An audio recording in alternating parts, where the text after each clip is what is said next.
Hello everyone. आज से हम लोग शुरू करने वाले हैं पूरी पॉलिटी। पॉलिटी बेसिकली जो हम डिस्कस करेंगे वो किसकी पर्सपेक्टिव से करेंगे, जो लक्ष्मीकांत है। अभी यूपी पीसीएस आने वाला और काफ़ी सारे पीसीएस जो अपकमिंग है। जितने भी अपकमिंग एग्जामिनेशन हैं कॉम्पिटिटिव एग्ज़ाम, उससे रिलेटेड हम सारे यहाँ पे क्वेश्चंस जो है वो डिस्कस करेंगे। यहाँ पे जो हमारा मेन फोकस है, पहले पॉलिटी डिस्कस करना है। हम सारे सब्जेक्ट ऐसे ही डिस्कस करेंगे। फर्स्ट जो हमने स्टार्ट किया है वो क्या है, पॉलिटी। पॉलिटी बेसिकली हमने जो कवर की है वो क्या है, लक्ष्मीकांत। लक्ष्मीकांत के जो भी टॉपिक्स हैं, जैसे कि सबसे पहला चैप्टर जो है हिस्टोरिकल बैकग्राउंड। हिस्टोरिकल बैकग्राउंड जो है, तो आज हम यही डिस्कस करने वाले हैं। और हमारा पैटर्न क्या होगा ये डिस्कस करने का, जितने भी चैप्टर्स हैं लक्ष्मीकांत के, ये बेसिकली हम लोग एमसीक्यू के थ्रू करेंगे रिवीजन, एमसीक्यू के थ्रू रिवाइज़ करेंगे। स्टार्ट करते हैं वीडियो को। आई होप ये वीडियो आप लोगों के लिए हेल्पफुल हो, जो भी अपकमिंग एग्ज़ाम्स हैं। यहाँ पे अगर हम देखें first question, which British act formally established the supreme court in India. अगर हम सुप्रीम कोर्ट की बात करें कि जो सुप्रीम कोर्ट एस्टैब्लिश हुआ है इंडिया में, वो किस एक्ट के थ्रू हुआ है, कौन सा ब्रिटिश एक्ट है जिसके तहत सुप्रीम कोर्ट इंडिया में एस्टैब्लिश हुआ था। फर्स्ट चीज़ यहाँ पे, जैसे हम बात करते हैं हिस्टोरिकल बैकग्राउंड की, तो सबसे पहली चीज़ अगर हम बात करें तो जो ब्रिटिश रूल था हमारे इंडिया में, ब्रिटिश रूल को हम लोग डिवाइड कर सकते हैं दो पार्ट्स में। एक था कंपनी रूल एंड सेकेंड था क्राउन रूल। कंपनी रूल की अगर हम बात करें तो कंपनी रूल हमारा था 1773 से 1858 तक। कंपनी रूल दो पार्ट्स में डिवीजन कर सकते हैं ब्रिटिश रूल को। एक था हमारा कंपनी रूल जो था 1773 से 1858 तक। 1858 क्यों? क्योंकि 1857 में रिवोल्ट हो गया था। 1857 रिवोल्ट, उसके बाद 1858 में जो पूरा वहाँ का क्राउन था, यानी कि जो लंदन का क्राउन था, उसने पूरा ही जो भी पावर्स थी कंपनी की उसको अपने अंडर ले ली थी। उसके बाद 1858 से शुरू होता है क्राउन रूल। और ये क्राउन रूल जो है 1858 से शुरू होकर के हमारा कब तक था, 47 तक, यानी कि जब तक हमें इंडिपेंडेंस नहीं मिल गई, 1947 तक हमारा क्राउन रूल था। तो इस तरीके से हम दो पार्ट्स में डिवाइड करते हैं ब्रिटिश रूल को इंडिया में। यहाँ पे इसी की पर्सपेक्टिव से हम लोग डिस्कस करने वाले हैं। तो फर्स्ट चीज़, यहाँ पे काफ़ी सारे एक्ट्स आए, चार्टर्स एक्ट आए, उसके बाद गवर्नमेंट ऑफ इंडिया एक्ट आए, तो हम इसको सीक्वेंस वाइज ऐसे ही डिस्कस करेंगे। फर्स्ट चीज़ जो बहुत इंपॉर्टेंट चार्टर एक्ट था वो था 1773 का act. The company rule 1773 to 1858 था। रेगुलेटिंग एक्ट इसमें आया सबसे पहले। ये चार्टर एक्ट नहीं था, आप लोगों को ध्यान में रखना। चार्टर एक्ट जो है वो बाद में शुरू होता है। सबसे पहले जो आया था वो था रेगुलेटिंग एक्ट ऑफ 1773। ये बहुत इंपॉर्टेंट एक्ट था। इस एक्ट के तहत इंडिया में सुप्रीम कोर्ट को इस्टेब्लिश किया गया। यहाँ पे जो हमारा राइट आंसर होगा वो होगा रेगुलेटिंग एक्ट 1773। अच्छा, यहाँ पे मैं आपको ट्रिक्स भी बताऊंगी कि इस एक्ट को कैसे याद कर सकते हैं। आप लोगों को एक कोड याद रखना है, 73 SC LC GGB +4। ये क्या है, ये कोड है बेसिकली आपको ये पूरा एक्ट याद करने का। इस एक्ट में क्या क्या हुआ था, 73 SC LC GGB +4। यहाँ पे अगर हम बात करें 73 क्या है, 73 हमें ईयर याद रखना है, रेगुलेटिंग एक्ट ऑफ 1773। और ये SC क्या है, SC मतलब सुप्रीम कोर्ट। इस एक्ट के तहत सुप्रीम कोर्ट इस्टेब्लिश किया गया था। और ये लेजिस्लेटिव सेंट्रलाइजेशन स्टार्ट की गई थी, मतलब जो वहाँ का क्राउन था लंदन का, वो धीरे धीरे कंपनी के ऊपर अपना शिकंजा टाइट करता जा रहा था, ताकि फिर 1858 तक आते आते इतना ज़्यादा सेंट्रलाइज हो गई थी पावर कि क्राउन ने डायरेक्ट इंडिया पर रूल करना शुरू कर दिया था। यहाँ पे लेजिस्लेटिव सेंट्रलाइजेशन स्टार्ट हो गया था। देन GGB +4 क्या, GGB मतलब पहले गवर्नर ऑफ बंगाल को, पहले क्या कहा जाता था, गवर्नर ऑफ बंगाल। इस गवर्नर ऑफ बंगाल टर्म को चेंज किया गया था गवर्नर जनरल ऑफ बंगाल। ये GGB यही है, governor general of Bengal, plus इसको असिस्ट करने के लिए 4 मेंबर्स थे। इसको असिस्ट करने के लिए 4 मेंबर्स थे। तो ये चीज़ आपको जहन में रखनी है। रेगुलेटिंग एक्ट 1773 में क्या क्या था, 73 SC LC GGB +4। ये कोड है इस एक्ट को याद करने का। आई होप आप लोगों को समझ आ रही होंगी चीज़ें, और आपको अगर कोई डाउट हो तो आप लोग पूछ सकते हैं कमेंट सेक्शन में। अच्छा, यहाँ पे अगर हम सुप्रीम कोर्ट की बात करते हैं, रेगुलेटिंग एक्ट 1773 के तहत जो सुप्रीम कोर्ट इस्टेब्लिश हुआ था, तो यहाँ पे एक चीफ जस्टिस ऑफ इंडिया थे +3 members. Chief justice of India +3 members, तो ये टोटल 4 मेंबर्स थे। जैसे आज अगर हम बात करें प्रेजेंट, अगर हम सुप्रीम कोर्ट की बात करें तो हमारे यहाँ क्या है, 33 जजेस +1, यानी कि 33 जजेस हैं, 33 पुइनी जजेस हैं प्लस वन कौन है, चीफ जस्टिस ऑफ इंडिया। वैसे अगर हम यहाँ पे बात करते हैं 1773 में क्या था, एक चीफ जस्टिस ऑफ इंडिया थे प्लस उनको असिस्ट करने के लिए 3 मेंबर्स थे। आई होप ये क्वेश्चन आपको अच्छे से क्लियर हो गया होगा। और ये एक्ट्स जो था रेगुलेटिंग एक्ट ऑफ 1773, इसके जो जितने भी इंपॉर्टेंट पॉइंट्स थे ये आप लोगों के जहन में आ गए होंगे। सो यहाँ पे अब नेक्स्ट क्वेश्चन देखते हैं। The commercial functions of the East India Company were abolished by which of the following charter acts. So यहाँ पे जैसे मैंने बोला कि 1773 से पावर को लेजिस्लेटिव सेंट्रलाइजेशन स्टार्ट हो गई थी, मतलब जो पावर थी कंपनी की उसको सेंट्रलाइज करना शुरू कर दिया था। मतलब कि जो वहाँ का क्राउन था लंदन का, वो अपने धीरे धीरे अपने अंदर लेता जा रहा था सारी पावर्स कंपनी की। तो यहाँ पे वही कह रहे हैं कि जब कंपनी की, ईस्ट इंडिया कंपनी की जो पावर एबॉलिश की गई, कम्प्लीटली ख़त्म कर दी गई, तो वो कौन सा एक्ट था, बेसिकली वो एक्ट था 1833। सो यहाँ पे 1833 एक्ट जो है ये इंपॉर्टेंट हो जाता है, बिकॉज इस एक्ट में जो है काफ़ी सारी चीज़ें हुई थी, जैसे मिशनरीज़ को अलाउ किया गया था इंडिया में आना, और एजुकेशन के लिए 1 लाख रुपये जो है एजुकेशन के लिए प्रोवाइड किए गए थे। और यहाँ पे जो चाइना की मोनोपोली थी और इंडिया की मोनोपोली जो है 1813 में चली गई थी। मतलब पहले इन लोगों के पास मोनोपोली थी कंपनी के पास कि इस कंपनी के अलावा कोई भी यूरोपियन पावर इंडिया में आकर के मतलब स्पेशली लंदन में जो बिजनेसमैन थे वो आकर के इंडिया में ट्रेड नहीं कर सकते थे ईस्ट इंडिया कंपनी के अलावा। और ये पावर जो थी ये मोनोपोली छीन ली गई थी, इंडिया की मोनोपोली गई थी 1813 में। एंड यहाँ पे कम्प्लीटली अगर बात कर रहे हैं कि कम्प्लीटली जो इसका था कमर्शियल फंक्शंस वो कब एंड हुआ था, वो एंड हुआ था बेसिकली 33 में, क्योंकि 1813 में सिर्फ इंडिया की पावर ली गई थी मोनोपोली की, और चाइना की तब भी बची थी, और जो टी का इनका ट्रेड चल रहा था वो भी मोनोपोली ईस्ट इंडिया कंपनी के पास ही थी। बट 1833 में ये टी मोनोपोली भी गई इनकी, और जो चाइना के साथ मोनोपोली थी इनकी वो भी चली गई कि चाइना के साथ भी सिर्फ यही कंपनी ट्रेड करेगी। तो ऐसा नहीं है, ये सारी चीज़ें एबॉलिश कर दी गई थी 1833 में, चार्टर एक्ट ऑफ 1833। सो यहाँ पे ये इंपॉर्टेंट एक्ट हो जाता है, चार्टर एक्ट ऑफ 1833। और बेसिकली ये जो एक्ट है इसको सेंट हेलेना एक्ट भी कहा जाता है, सेंट हेलेना एक्ट। तो ये एक फैक्ट है, इसको भी आपको जहन में रखना है, सेंट हेलेना एक्ट भी कहते हैं इसको, option C. The next question is which act made the governor general of Bengal the governor general of India. So यहाँ पे अभी मैंने आपको बात की थी कि 1773 में गवर्नर ऑफ बंगाल का जो ये डिज़ाइनेशन था इसको चेंज करके गवर्नर जनरल ऑफ बंगाल कर दिया गया था। अब बाद में क्या किया गया, ये जो गवर्नर जनरल ऑफ बंगाल था, इस गवर्नर जनरल ऑफ बंगाल को चेंज करके गवर्नर जनरल ऑफ इंडिया कर दिया गया। सो ये गवर्नर जनरल ऑफ इंडिया जो है ये बेसिकली ये कौन से एक्ट में किया गया था, governor general of India. So governor general of India भी किया गया था charter act of 1833। So charter act of 1833 में भी ये इसीलिए बहुत इंपॉर्टेंट एक्ट है, आप लोगों को बहुत अच्छे से ये जितने भी चार्टर एक्ट्स थे, रेगुलेटिंग एक्ट थे, जो फिर बाद में गवर्नमेंट ऑफ इंडिया एक्ट है, ये बहुत अच्छे से इसके जितने भी पॉइंट्स थे वो सब आप लोगों को कवर करना है।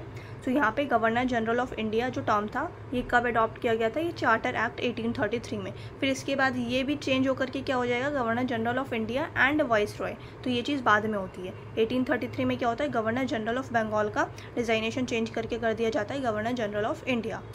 The next question is the introduction of an open competition system for the selection and recruitment of civil servants was attempted for the first time by which act? So basically पहले civil servants जो होते थे, जैसे आज IAS IPS हैं, all India services. So basically ये जो start हुई है इंडिया में, पहले क्या था कि जो सर्वेंट्स बन सकते थे या जो ब्यूरोक्रेट्स बन सकते थे वो सिर्फ और सिर्फ यूरोपियन होते थे, इंडियंस को अलाउ नहीं था। बट यहाँ पे क्या हुआ, बाद में इस चीज़ को ओपन कंपटीशन किया गया। और पहले क्या कहते हैं, एग्ज़ाम नहीं होता था, पहले ऐसे रिक्रूट किया जाता था, बाद में एग्ज़ाम भी स्टार्ट हुआ। तो ये बेसिकली कब होता है, ये होता है 1853 के एक्ट में। इसमें अलाउ कर दिया जाता है ओपन कंपटीशन सिस्टम, जो था ओपन कंपटीशन सिस्टम स्टार्ट किया जाता है, मतलब अब रिटन एग्जामिनेशन के थ्रू जो है वो फिर रिक्रूटमेंट होना स्टार्ट होती है। सो यहाँ पे ऑप्शन बी जो हो जाएगा यहाँ पे राइट आंसर हो जाएगा, इंडियंस को इंक्लूड किया जाने लगा। सो यहाँ पे बी जो है इंडियंस के लिए भी बेसिकली ये जो था सिविल सर्विसेज ये स्टार्ट कर दिया गया था। सो ये था चार्टर एक्ट ऑफ 1853। सो यहाँ पे ये एक्ट बहुत इंपॉर्टेंट हो जाता है, charter act of 1853। Option B जो है यहाँ पे राइट आंसर होगा। The next question is the council of India was created by which of the following acts to assist Secretary of State for India? So जैसे यहाँ पे India में system चल रहा था इन लोगों का, इंडिया में जो सिस्टम चल रहा था जैसे इंडिया में क्या था, गवर्नर जनरल ऑफ बंगाल, या फिर बाद में जिसे कर दिया गया था governor general of India. So ये सारी पावर क्या होती थी, गवर्नर जनरल ऑफ इंडिया के पास होती थी। बट ये इंडिया का सिस्टम था। अब ऐसा ही सिस्टम क्या चल रहा था इंडिया के लिए, इंडिया में रूल करने के लिए ऐसे ही सिस्टम, ऐसे ही पूरा जो तैयार किया गया था सिस्टम, वो था लंदन में। सो लंदन में जो हाईएस्ट बॉडी थी इंडिया के जितने भी पॉलिसीज़ वगैरह थी उनको रेगुलेट करने के लिए, वो क्या थी, secretary of state. So basically कह रहे हैं कि काउंसिल ऑफ इंडिया जो है क्रिएट की गई थी किस एक्ट के तहत, किसको असिस्ट करने के लिए, secretary of state for India को असिस्ट करने के लिए, हेल्प करने के लिए। सो यहाँ पे जो हमारा राइट आंसर हो जाएगा वो हो जाएगा government of India act 1858। Government of India act 1858 ये बॉडी जो बेसिकली इस्टेब्लिश की गई है 1858 में की गई, क्योंकि मैंने अभी आपको बताया था स्टार्टिंग में ही कि इंडिया में जो ब्रिटिश रूल था वो 2 पार्ट्स में डिवाइड था। तो 1858 से क्या होता है, पूरा क्राउन रूल हो जाता है। क्राउन रूल हो जाता है मतलब जो वहाँ का क्राउन है वो डायरेक्ट रूल करना शुरू कर देता है, और ये रूल रहता है 1947 तक। सो यहाँ पे जो हमारा ऑप्शन बी होगा ये राइट आंसर हो जाएगा, government of India act. So council of India जो है इस्टेब्लिश की गई थी, और ये secretary of state for India ये इस्टेब्लिश किया गया था लंदन में इस्टेब्लिश किया गया था। किस एक्ट के तहत, गवर्नमेंट ऑफ इंडिया एक्ट 1858 के तहत। सो यहाँ पे फिर नेक्स्ट क्वेश्चन है हमारा, which act introduced portfolio system recognising individual members of the viceroy's executive council as heads of different departments.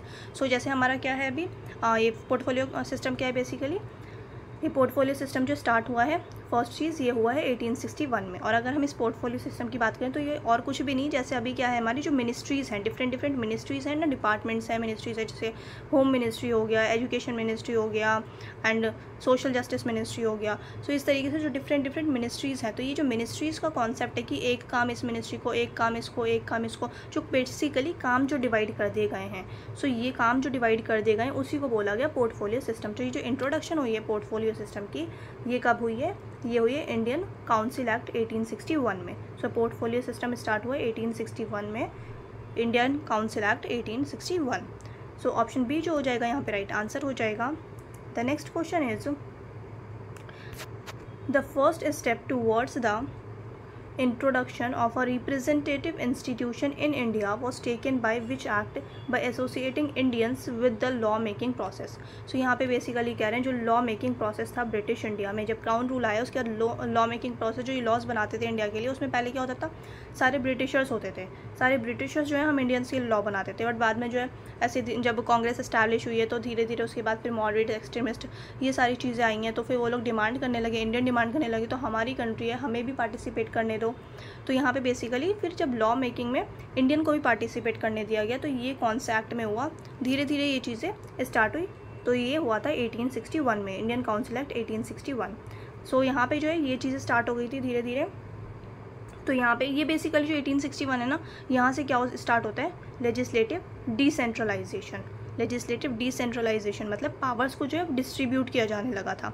अब सेंट्रलाइज नहीं थी पावर, अब धीरे धीरे डिस्ट्रीब्यूट कर रहे थे पावर को। तभी यहाँ पे आपने देखा, अभी हमने देखा कि पोर्टफोलियो सिस्टम स्टार्ट हुआ, उसके बाद इसी में जो है स्टार्ट हुआ धीरे धीरे इंडियंस को भी इंडियन भी स्टार्ट हुए धीरे धीरे लॉ मेकिंग प्रोसेस में। प्रॉपर नहीं थे ये, बट धीरे धीरे बाद में ज़्यादा तादाद में होने लगे। तो ये स्टार्टिंग में बेसिकली कि स्मॉल स्टेप था। सो यहाँ पे जो हमारा राइट आंसर हो जाएगा वो हो जाएगा Indian council act 1861। The next question is, which act provide for the first time for indirect elections to the legislative councils? So ऐसे ही धीरे धीरे मैंने जैसे बोला था कि हम लोग इंपॉर्टेंट एक्ट्स वगैरह डिस्कस करेंगे। तो यहाँ पे अब इसके बाद 1861 के एक्ट के बाद जो आता है वो आता है 1892 का एक्ट, 1892 का एक्ट। सो यहाँ पे जो 1892 का एक्ट, इसमें स्टार्ट हुआ था हमारा क्या, इनडायरेक्ट इलेक्शंस। हाँ, और ये चीज़ आपको ध्यान में रखनी है, इनडायरेक्ट इलेक्शंस जो ये इलेक्शंस कहीं भी मेंशन नहीं किया गया था, ठीक है। इलेक्शन वर्ड कहीं भी मेंशन नहीं था, ये वर्ड जो है इलेक्शन, इसको कहीं भी मेंशन नहीं किया गया था। बट ये जो कॉन्सेप्ट है इलेक्शन का या इनडायरेक्ट इलेक्शन का, ये स्टार्ट कब हुआ था, ये हुआ था 1892 में, इंडियन काउंसिल एक्ट 1892। और ये भी बेसिकली जब 1885 में कांग्रेस इस्टेब्लिश होती है, उसके बाद कांग्रेस इस्टेब्लिश होती है, बहुत डिमांड होती है कि भैया हमें भी पार्टिसिपेट करने दो। तो ये बेसिकली एक तरीके से हम कह सकते हैं जो ये मॉडरेट्स के एफर्ट्स थे, ये एक्ट उसका रिजल्ट था। बहुत ज़्यादा डिमांड किया, प्रोटेस्ट किया, रिक्वेस्ट की, प्रेयर किया, तो उसके बाद ये जाकर के कॉन्सेप्ट थोड़ा स्टार्ट हुआ। सो इनडायरेक्ट इलेक्शंस जो हैं स्टार्ट हुए थे 1892 में। जब भी इस एक्ट से भी इंडियंस खुश नहीं थे, क्योंकि इसमें भी इंडियंस को पूरी तरीके से इन्वॉल्व नहीं किया गया था। बेसिकली अगर देखा जाए इनका क्रक्स देखें हम, तो ये इंडियंस को ही नुकसान पहुंचाने वाली चीज़ें हो रही थी। सो यहाँ पे जो है 1892 जो होगा इसका राइट आंसर हो जाएगा कि फर्स्ट टाइम जो इनडायरेक्ट इलेक्शन स्टार्ट हुआ है वो हुआ है इंडियन काउंसिल एक्ट 1892 में। द नेक्स्ट क्वेश्चन है यहाँ पे हमारा, the idea of dyarchy in the provinces is associated with. तो यहाँ पे डायरकी का सिस्टम जो है, जो आइडिया ऑफ डायरकी, ये कौन से एक्ट में आया था? ये बेसिकली आया था मॉन्टेग्यू चेम्सफोर्ड रिफॉर्म में, मॉन्टेग्यू चेम्सफोर्ड रिफॉर्म्स, या फिर 1919 government of India act 1919, government of India act 1919 में ये कॉन्सेप्ट आया था डायरकी। डायरकी वो भी कहाँ? प्रोविंसेस में डायरकी की बात की थी। अच्छा, अगर कभी पूछ ले कि सेंट्रल में डायरकी की बात कब की गई थी, तो वो की गई थी 1935 के एक्ट में, बट ये सेंट्रल में डायरकी कभी भी इस्टेब्लिश नहीं हुआ था। ठीक है, सो यहाँ पे अगर पूछ सकते हैं कि सेंटर के लिए प्रोविज़न कब आया था कि सेंटर में भी जो है डायरकी सिस्टम होना चाहिए, सो यहाँ पे ये सिस्टम जो है इंट्रोड्यूस किया गया था 1935 में के एक्ट में सेंटर के लिए, बट ये कभी भी इस्टेब्लिश नहीं हुआ। ये डायरकी जो थी, idea of dyarchy in provinces, ये स्टार्ट हुआ था, मतलब इसको इंट्रोड्यूस किया गया था मॉन्टेग्यू चेम्सफोर्ड रिफॉर्म्स में या फिर गवर्नमेंट ऑफ इंडिया एक्ट 1919 में। सो ये सिर्फ और सिर्फ प्रोविंसेस लेवल पे था, ये आपको ध्यान में रखना है। सो यहाँ पे ऑप्शन बी जो हो जाएगा यहाँ पे राइट आंसर हो जाएगा। Next question is, the concept of communal representation was formally established by. So अगर कम्यूनल रिप्रेजेंटेशन की बात करें तो कम्यूनल रिप्रेजेंटेशन स्टार्ट कब हुआ था? ये सबसे पहले स्टार्ट हुआ है इंडियन काउंसिल एक्ट 1909 में, 1909 में इंडियन काउंसिल एक्ट 1909। सो 1909 में क्या किया था इन ब्रिटिशर्स ने? इनका divide and rule system start हो गया था, मतलब डिवाइड एंड रूल की पॉलिसी जो है इन्होंने स्टार्ट कर दी थी कि इंडिया को किस तरीके से डिवाइड करना है रिलीजन के बेसिस पे। सो यहाँ पे इन्होंने फर्स्ट स्टेप जो लिया इसके लिए वो क्या लिया? Indian council act 1909। इसमें मुस्लिम्स के लिए सेपरेट इलेक्टोरेट इन लोगों ने स्टार्ट किया। ठीक है, तो यहाँ पे जो है कम्यूनल रिप्रेजेंटेशन को लीगलाइज कर दिया गया, मतलब लॉ के थ्रू इसको कम्यूनल रिप्रेजेंटेशन वो कर रहे हैं, ये कम्यूनल डिवाइड करने की कोशिश की गई। तो यहाँ पे इंडियन काउंसिल एक्ट 1909 में सबसे पहले मुस्लिम्स के लिए जो है सेपरेट इलेक्टोरेट स्टार्ट किया गया। देन बाद में जो है 1919 के एक्ट में भी काफ़ी सारे सेपरेट इलेक्टोरेट और सेक्शंस के लिए भी ऐड किए गए थे। जैसे 1919 में बोला गया कि सिख्स के लिए भी, एंग्लो इंडियंस के लिए भी, क्रिश्चियंस के लिए भी, यूरोपियंस के लिए भी। सो यहाँ पे जो है बेसिकली फिर 1990 में इस चीज़ को और ज़्यादा इलेबोरेट कर दिया गया। और जो स्टार्ट हुआ है कम्यूनल रिप्रेजेंटेशन, ये कॉन्सेप्ट स्टार्ट कब हुआ है, फॉर्मली इस्टेब्लिश कब किया गया है? ये किया गया है 1909 में। और ये बेसिकली सिर्फ और सिर्फ 1909 में मुस्लिम्स को सेपरेट इलेक्टोरेट प्रोवाइड किया गया था। तो यहाँ पे ऑप्शन सी जो हो जाएगा ये राइट आंसर हो जाएगा। The next question is, which of the following was not a feature of the government of India act 1935। तो इसमें से पूछ रहे हैं कि कौन सा फीचर नहीं है। सो यहाँ पे अगर हम बात करते हैं ऑप्शंस, अगर हम देखें तो यहाँ पे कह रहे हैं all India federation, provincial autonomy, dyarchy at the centre, abolition of separate electorates. So यहाँ पे जो है बेसिकली क्या कह रहे हैं, not a feature of the government of India, कि इनमें से गवर्नमेंट ऑफ इंडिया एक्ट 1935 का फीचर कौन सा नहीं है।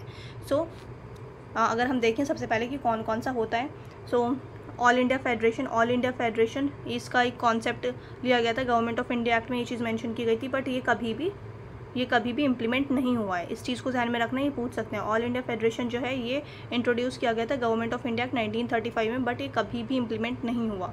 सो यहाँ पे एक तो ये प्रोविज़न था, तो हमारा आंसर ये नहीं होगा। सेकंड क्या है, सेकंड जो है बेसिकली ये प्रोविंशियल ऑटोनॉमी। सो प्रोविंशियल ऑटोनॉमी की बात की गई थी 1935 के एक्ट में। मैंने आपको बताया था ना कि लेजिस्लेटिव डिसेंट्रलाइजेशन स्टार्ट हो गया था, कि पावर को डिस्ट्रीब्यूट करना शुरू कर दिया था, डिवाइड करना शुरू कर दिया था। सो यहाँ पे पावर्स जो है लोकल प्रोविंसेस को भी प्रोवाइड की गई। सो प्रोविंशियल ऑटोनॉमी दी गई कि प्रोविंस जो है वो फ्री हैं, अपने तरीके से रूल कर सकते हैं लोकल लेवल पे, जैसे पंचायत है आजकल, म्यूनसिपल है ना ग्राउंड लेवल के लिए, तो इसी तरीके से प्रोविंशियल ऑटोनॉमी प्रोवाइड कर दी गई गवर्नमेंट ऑफ इंडिया एक्ट 1935 के तहत। ऑल इंडिया फेडरेशन का कॉन्सेप्ट था। देन यहाँ पे डायरकी एट द सेंटर, मैंने आपको पहले ही बताया था अभी जब हम डायरकी प्रोविंसेस की बात कर रहे थे, 1919 में प्रोविंसेस के लिए था। And dyarchy at the centre ये कॉन्सेप्ट मैंने आपको पहले ही बताया कि 1935 में सेंटर के लिए वो किया गया था, इसको इस एक्ट में मेंशन किया गया था, बट ये भी कभी इम्प्लीमेंट नहीं हुआ। देन लास्ट जो है यहाँ पे यहाँ पे कह रहे हैं कि एबॉलिशन ऑफ सेपरेट इलेक्टोरेट्स, कि जो सेपरेट इलेक्टोरेट्स था, जो हमें जैसे हमने बात करी कि बाद में इसको एक्सटेंड किया गया था 1909 के बाद। सो ये एबॉलिशमेंट की बात करें तो एबॉलिशन की कोई भी बात नहीं की गई थी, बल्कि इसको क्या किया था, इसको और ज़्यादा एक्सटेंड करने की बात की गई थी 1935 एक्ट में। और ये बेसिकली और किस किस को कौन कौन से सेक्शंस को बोला गया था कि इनको भी सेपरेट इलेक्टोरेट प्रोवाइड करो। एक सेक्शन था हमारा सिख, इंडियन क्रिश्चियंस, और ऊपर जो बात की थी हमने 1919 में, वो वहाँ पे सिर्फ क्रिश्चियंस थे। यहाँ पे अब क्या, इंडियन क्रिश्चियंस 1935 के एक्ट में, इंडियन क्रिश्चियंस, एंग्लो इंडियंस को 1919 में ही एक्ट के इंक्लूड किया गया था। और जैसे यूरोपियंस हो गया, तो ये सारी चीज़ें मतलब बेसिकली सिक्स को और इन सब चीज़ों को भी इंक्लूड किया गया था 1935 में। तो यहाँ पर जो है बेसिकली एबॉलिशन की बात नहीं की गई थी, इसको जो है सेपरेट इलेक्टोरेट्स को बेसिकली और ज़्यादा इलेबोरेट किया गया था और ज़्यादा एक्सटेंड किया गया था, ना कि एबॉलिश। दैट्स वाई जो हमारा आंसर होगा वो हो जाएगा ऑप्शन डी, बिकॉज हमसे पूछते हैं not a feature of government of India act 1935। सो यहाँ पे ऑप्शन डी जो हो जाएगा ये राइट आंसर हो जाएगा, abolition of separate electorates. So यहाँ पे अब नेक्स्ट क्वेश्चन है हमारा, the government of India act 1935 divided powers between the centre and units into. So ये बेसिकली 1935 में क्या किया गया था, जैसे अभी हमारे पास क्या है, शेड्यूल 7 है ना, शेड्यूल 7 है इंडियन कॉन्स्टिट्यूशन का, शेड्यूल 7 जहाँ पे पावर डिस्ट्रीब्यूट की गई, यूनियन लिस्ट है, स्टेट लिस्ट है, कॉन्करेंट लिस्ट है, एंड फिर एक रेजिडुअरी पावर्स हैं जो कि सेंटर के पास रहती हैं, जो कि इन तीनों लिस्ट में मेंशन नहीं होती, उनको कहते हैं रेजिडुअरी पावर्स। और ये रेजिडुअरी पावर्स कहाँ रहती है, ये हमारी रेजिडुअरी पावर्स है सेंटर की। तो ये बेसिकली जो ये कॉन्सेप्ट स्टार्ट किया है लिस्ट का या पावर डिवाइड करने का, सो ये बेसिकली स्टार्ट किया गया गवर्नमेंट ऑफ इंडिया एक्ट 1935 में। सो यहाँ पे कौन कौन सी लिस्ट ऐड की गई थी, यहाँ पे कौन कौन सी लिस्ट ऐड की गई थी आपको याद रखना है, federal list, provincial list and concurrent list. So कितनी बार ये पूछ लेते हैं कि कॉन्करेंट लिस्ट का कॉन्सेप्ट जो है कौन से उसमें आया है, तो याद रखना है आपको गवर्नमेंट ऑफ इंडिया 1935 में कॉन्करेंट लिस्ट ऐड की गई थी। सो तीन लिस्ट थी। अभी क्या हमारा यूनियन लिस्ट है, प्रेजेंट की अगर हम बात करें, यूनियन लिस्ट है, स्टेट लिस्ट है, कॉन्करेंट लिस्ट है एंड रेजिडुअरी पावर्स है। 1935 में क्या क्या ऐड किया गया था, एक थी फेडरल लिस्ट, एक थी प्रोविंशियल लिस्ट और एक थी कॉन्करेंट लिस्ट। सो कॉन्करेंट लिस्ट बहुत इंपॉर्टेंट है क्योंकि कॉन्करेंट लिस्ट अभी भी है हमारे प्रेजेंट में। तो ये क्वेश्चन आ जाता है कितनी बार कि कॉन्करेंट लिस्ट जो है वो कौन से एक्ट में इंट्रोड्यूस की गई थी। सो यहाँ पे जो है गवर्नमेंट ऑफ इंडिया एक्ट 1935 हमारा राइट आंसर हो जाएगा। गवर्नमेंट ऑफ इंडिया एक्ट 1935 में federal list, provincial list and concurrent list. So option B जो हो जाएगा यहाँ पे राइट आंसर हो जाएगा। Option B is the right answer. The next question is When was the Constituent Assembly of India formed? So constituent assembly हमारी formed कब हुई थी, ये हुई थी हमारी 1946 में। सो ऑप्शन बी जो हो जाएगा यहाँ पे राइट आंसर हो जाएगा। और ये 1946 और कैबिनेट, ये बेसिकली कैबिनेट मिशन के तहत इस्टेब्लिश की गई थी, कैबिनेट मिशन के तहत इस्टेब्लिश की गई थी 1946 में। Constituent assembly of India formed in 1946 under the cabinet mission plan. और यहाँ पे अगर हम बात करते हैं कॉन्स्टिट्यूंट असेंबली की, सो कॉन्स्टिट्यूंट असेंबली की अगर हम बात करें तो सबसे पहले इस असेंबली की जो बेसिकली डिमांड की गई थी, सो फर्स्ट टाइम ये डिमांड जो है बेसिकली किसने की थी, एम.एन. रॉय ने की थी। एम.एन. रॉय ने डिमांड की थी कॉन्स्टिट्यूंट असेंबली की। फर्स्ट टाइम ये डिमांड किसने की थी, 1934 में।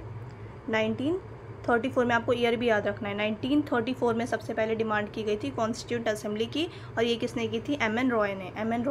एंड देन बाद में क्या हुआ, 1935 के सेशन में, कांग्रेस सेशन में, इसको फॉर्मली कांग्रेस ने ये डिमांड रखी ब्रिटिशर्स के सामने कि हमें अपना कॉन्स्टिट्यूंट असेंबली चाहिए, हमें अपना खुद का कॉन्स्टिट्यूशन फ्रेम करने के लिए हमें इंडिपेंडेंस चाहिए, हमें उसके लिए कॉन्स्टिट्यूशन चाहिए होगा, तो हमें उसके लिए कॉन्स्टिट्यूंट असेंबली हमारी फॉर्म करनी है, एस्टैब्लिश करनी है। ये डिमांड फॉर्मली रखी थी कांग्रेस ने 1935 में। और ये सबसे पहले 1934 में एम.एन. रॉय ने ये डिमांड रखी थी। सो यहाँ पे जो है हमारा राइट आंसर हो जाएगा 1946 under the cabinet mission plan. So यहाँ पे ऑप्शन बी जो है यहाँ पे राइट आंसर है। The next question is who was the first interim president of the constituent assembly. So interim president जो थे हमारे कॉन्स्टिट्यूंट असेंबली के, इंटरिम प्रेसिडेंट की बात हो रही है यहाँ पे, ठीक है। सो यहाँ पे जो इंटरिम प्रेसिडेंट थे वो कौन थे, सच्चिदानंद सिन्हा। और ये यूपीएससी में क्वेश्चन भी आया था 2024 में, 2024 के प्रीलिम्स में ये क्वेश्चन था। सो यहाँ पे ऑप्शन सी जो हो जाएगा यहाँ पे राइट आंसर हो जाएगा, सच्चिदानंद सिन्हा। सचिदानंद सिन्हा जो है ये इंटरिम प्रेसिडेंट थे, फर्स्ट इंटरिम प्रेसिडेंट थे कॉन्स्टिट्यूंट असेंबली के। कौन? सचिदानंद सिन्हा। जो फर्स्ट सेशन हुआ था 9 दिसंबर 1946 को, 9 दिसंबर 1946 को जो फर्स्ट सेशन हुई थी इंडियन कॉन्स्टिट्यूंट असेंबली की। सो यहाँ पे जो सबसे पहले मतलब ये टेम्प्ररी थे, टेम्प्ररी प्रेसिडेंट जो थे वो कौन थे? सचिदानंद सिन्हा बने थे। तो यहाँ पे ऑप्शन सी जो हो जाएगा राइट आंसर हो जाएगा। देन 13 दिसंबर को परमानेंट प्रेसिडेंट जो है वो चूज़ किए गए थे। परमानेंट प्रेसिडेंट कौन थे? परमानेंट प्रेसिडेंट अगर पूछे तो डॉक्टर राजेंद्र प्रसाद होगा। सो ऑप्शन बी, सॉरी यहाँ पे ऑप्शन बी नहीं होगा, यहाँ पे पूछे फर्स्ट इंटरिम प्रेसिडेंट। सो आपको याद रखना है कि फर्स्ट प्रेसिडेंट अगर सिर्फ पूछे, इंटरिम ना हो, तो फर्स्ट प्रेसिडेंट कौन होंगे? डॉक्टर राजेंद्र प्रसाद। या फिर परमानेंट प्रेसिडेंट पूछे कि फर्स्ट परमानेंट प्रेसिडेंट कौन थे कॉन्स्टिट्यूंट असेंबली के, तो वो भी कौन होंगे? डॉक्टर राजेंद्र प्रसाद। यहाँ क्या पूछे? यहाँ पूछे इंटरिम प्रेसिडेंट। इंटरिम प्रेसिडेंट मतलब जो टेम्प्ररी प्रेसिडेंट बनाए गए थे। सो टेम्प्ररी प्रेसिडेंट जो थे वो थे Sachchidananda Sinha. So option C जो हो जाएगा यहाँ पे राइट आंसर हो जाएगा, Sachchidananda Sinha. The next question is the objective resolution was moved in the constituent assembly by. So objective resolution basically किसने रखा था? ये किसका था? Objective resolution of Jawaharlal Nehru. So यहाँ पे ऑप्शन सी जो हो जाएगा यहाँ पे राइट आंसर हो जाएगा, जवाहरलाल नेहरू। अच्छा, और ये ऑब्जेक्टिव रिजोल्यूशन को हमारा जो प्रियम्बल है वो किसके ऊपर बेस्ड है? वो ऑब्जेक्टिव रिजोल्यूशन के ऊपर बेस्ड है। और ऑब्जेक्टिव रिजोल्यूशन जो है ये हमने कब अडॉप्ट किया था? यहाँ पे ऑब्जेक्टिव रिजोल्यूशन की बात हो रही है, प्रियम्बल की बात नहीं हो रही है। प्रियम्बल क्या है? इसके ऊपर बेस्ड है प्रियम्बल, ठीक है। बट ऑब्जेक्टिव रिजोल्यूशन अगर पूछ ले ऑब्जेक्टिव रिजोल्यूशन कब अडॉप्ट किया गया था, ऑब्जेक्टिव रिजोल्यूशन की अगर आप बात करें कि इसका अडॉप्शन कब किया गया था, तो 22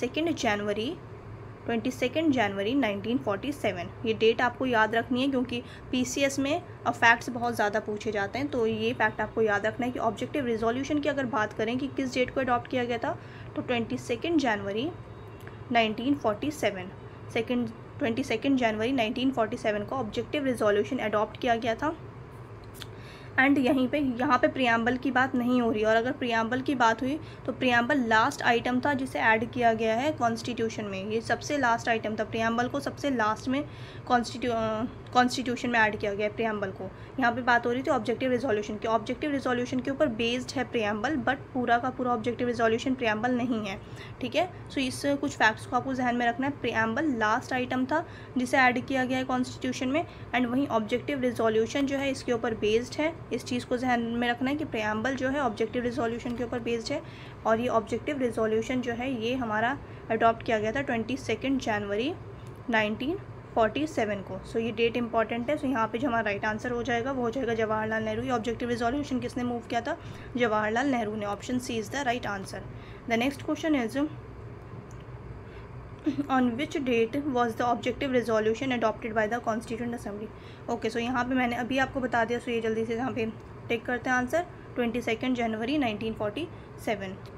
the next question is the Indian independence act of 1947। अब ये इंडियन इंडिपेंडेंस एक्ट की बात हो रही है। Declared India as an independent and sovereign state from which date? सो किस डेट से इस एक्ट के तहत जो है, सो इस एक्ट के तहत Indian independence act 1947 basically date पूछ रहे हैं कि इंडिया को किस डेट को आज़ादी मिली थी। सो ये तो सबको पता है, अगस्त 15, 1947, ठीक है। सो यहाँ पे ऑप्शन बी जो हो जाएगा यहाँ पे राइट आंसर हो जाएगा। The next question is which act abolished the office of secretary of India for secretary of state for India. So ये चीज़ हमने डिस्कस की थी कि इंडिया को रूल करने के लिए लंदन में ये था बेसिकली सेक्रेटरी ऑफ स्टेट बनाया गया था। जब हमें इंडिपेंडेंस मिली तो उसके बाद बेसिकली इस वाली ऑफिस को एबॉलिश कर दिया गया पूरी तरीके से। तो ये कौन सा एक्ट है? Indian independence act 1947। सो यहाँ पे जो हमारा राइट आंसर हो जाएगा वो हो जाएगा option B, Indian independence act 1947। The next question is the constituent assembly became a sovereign body after passing of which act?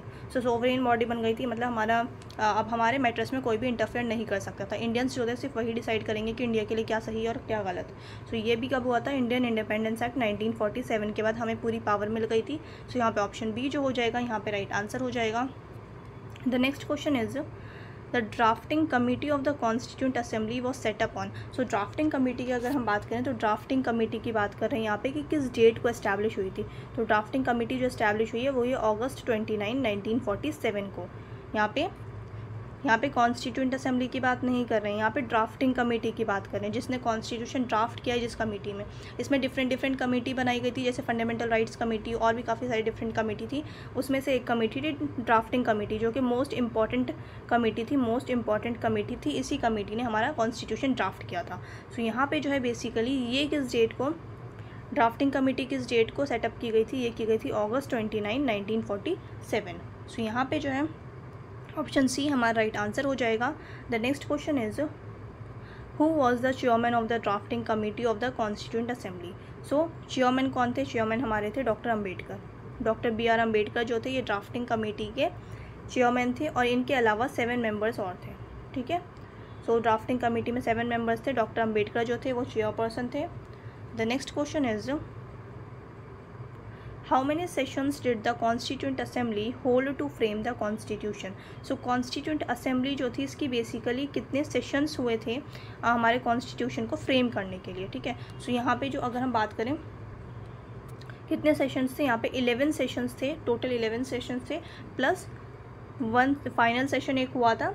ठीक है, जिसमें साइन किया गया था वो था 24 जनवरी 1950। सो ये फाइनल सेशन था 11 प्लस 1 लास्ट सेशन जो था, तो ये टोटल जो था वो 12 था। मतलब अगर ऐसे पूछें कि ड्राफ्ट करने के लिए कितना था तो वो 11 था, और बाद में एक और किया गया था जिसमें सिर्फ और सिर्फ साइन किया गया था। ठीक है, सो यहाँ पे जो है ऑप्शन सी जो हो जाएगा यहाँ पे राइट आंसर हो जाएगा 11। The next question is the constituent assembly was adopted the national flag of India. National flag जो है इंडिया का वो किस डेट को अडॉप्ट किया गया था, तो नेशनल फ्लैग ऑफ इंडिया किस डेट को अडॉप्ट किया गया था, ये अडॉप्ट किया गया था हमारा जुलाई 22, 1947। सो यहाँ पे ऑप्शन बी जो हो जाएगा, यहाँ पे जुलाई 22 है। अच्छा, यहाँ पे कंफ्यूज नहीं होना है आप लोगों को। अभी मैंने ऊपर डिस्कस किया था क्या, अभी हमने ऊपर डिस्कस किया था कि ऑब्जेक्टिव रिजोल्यूशन किस डेट को अडॉप्ट किया गया था, तो वो था 22 जनवरी। ठीक है, 22 जनवरी 1947। तो ये 22 देख के कंफ्यूज नहीं होना, ये था 22 जनवरी। यहाँ पे हम बात करें नेशनल फ्लैग की, सो नेशनल फ्लैग जो अडॉप्ट किया गया था वो किया गया था जुलाई 22 में। सो जुलाई 22, 1947। तो ये कुछ फैक्ट्स हैं जो आपको बहुत अच्छे से जहन में होना चाहिए। सो ऑप्शन बी जो हो जाएगा यहाँ पे राइट आंसर हो जाएगा। The next question is the constitution of India was adopted on. So constitution of India को अडॉप्ट कब किया गया था, यहाँ पे अडॉप्शन की बात करें तो अडॉप्ट जो किया गया है वो किया गया है November 26, 1949 में। वहीं अगर हम इसको एनएक्ट की बात करते हैं, सो एनएक्ट कब हुआ था, 26 जनवरी 1950। सो एनएक्ट और अडॉप्ट में आपको बिल्कुल क्लियर रखना है कि अडॉप्ट किया गया था कॉन्स्टिट्यूशन को 26 नवंबर 1949 को। एंड वहीं अगर हम बात करते हैं कि इम्प्लीमेंट कब किया या एनएक्ट कब किया गया है, तो 26 जनवरी 1950। द नेक्स्ट क्वेश्चन इज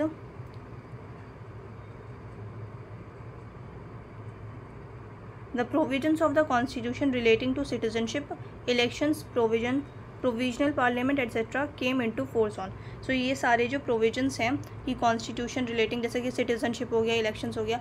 अच्छा, तो मैंने अभी आपको बताया कि 26 नवंबर 1949 को क्या हुआ था, इस डेट को हमने अडॉप्ट कर लिया था कॉन्स्टिट्यूशन को। ठीक है, और इम्प्लीमेंट कब हुआ है, एनएक्ट कब हुआ है, वो हुआ है हमारा जनवरी में। ठीक है, 1950 में।